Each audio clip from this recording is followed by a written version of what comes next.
Hello বন্ধুরা, পিছনেই দেখতে পাচ্ছ বিশ্ব বাংলা গেটের ভিউ। আর আজকে চলে এসেছি বিশ্ব বাংলা গেটেরই আশেপাশে ঘুরতে, মানে বিশ্ব বাংলা গেটের আশেপাশে ঘুরে যে পার্ক আছে, সেই কাঁচের ভিতরে সবাই সেলফি তোলে, টিকটক বানায়, সেই সব জায়গাগুলো ঘুরতে। আর সেই জায়গাটা ঘুরে তোমাদেরকে দেখাবো। আর পিছনে দেখতে পাচ্ছ বিশ্ব বাংলা গেট, সব কিছু ডিটেলস তোমাদেরকে আলোচনা করবো। বিশ্ব বাংলা গেটের আশেপাশে কতগুলো পার্ক আছে, যেমন ওই সাইডে আছে রবীন্দ্র তীর্থ নিয়ে একটা ব্লগ আছে আমার চ্যানেলে, সেটা ভিজিট করে দেখে নিতে পারো। তাছাড়া আজকে বিশ্ববাংলা গেটের আশেপাশে কী কী আছে তোমাদেরকে দেখাই। আজকে আমি যে জায়গাটা ঘুরছি সেই জায়গাটায় টিকটকার বা পিওরিটি শ্যুট বা এই ধরনের অনেক কিছু নিউটনের ভিতরে যখন করতে চাইছো, তার জন্য বেশ ভালো প্লেস বলতে পারো। আর এই জায়গাটা ঘুরে ঘুরে তোমাদের দেখায় কেমন কী জায়গার মানে ডিটেলসটা আছে, সব কিছু দেখতে থাকবে।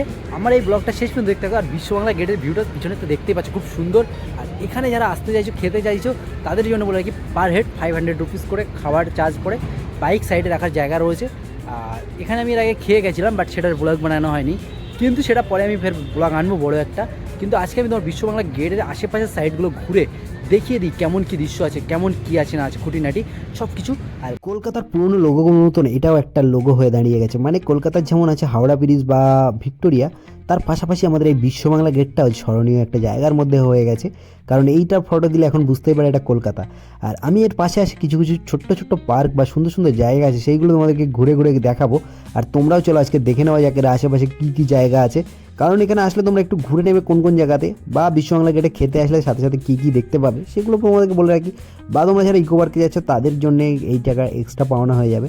আর এখানে টিকটক বা প্রিওয়েডিং শ্যুট বা এরকম ধরনের অনেক কিছু করতে পারো। তোমরা নিজেরাও এসে একটু ফটো তুলতে পারো, খুব সুন্দর একটা জায়গা আছে।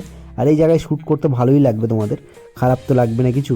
আর এখানে কী করে আসবে একটু পরে বলছি, আগে তোমাদেরকে জায়গাটা দেখিয়ে দিই। আর এই যে সামনেই আছে বিশ্ববাংলা গেট, এখানে গাড়ি নিয়ে আসলে, যারা গাড়ি নিয়ে আসতে চাইছো তারা পার্কিং তো আছেই, সামনে 4 চাকা গাড়ি পার্কিং আছে। আর এই যে আনবক্স প্লাজার যে মেয়র যে জায়গাটা আছে না, আয়নার যে ঘরটা আছে, এই জায়গাটায় ফটো তুলতে সব থেকে ভালো লাগে। আর এই জায়গাটার স্ট্রাকচারটাই এত সুন্দর যে মনে হয় আমি এই জায়গাটা বিদেশে কোনো একটা জায়গায় চলে এসেছি, বা খুব সুন্দর একটা প্রিমিয়াম জায়গাতে আছি। আমার এই জায়গাটা এসে মানে সাজানো গোছানো, কিছু সিকিউরিটি রাখা রয়েছে, বেশ সাজানো গোছানো একটা জায়গা।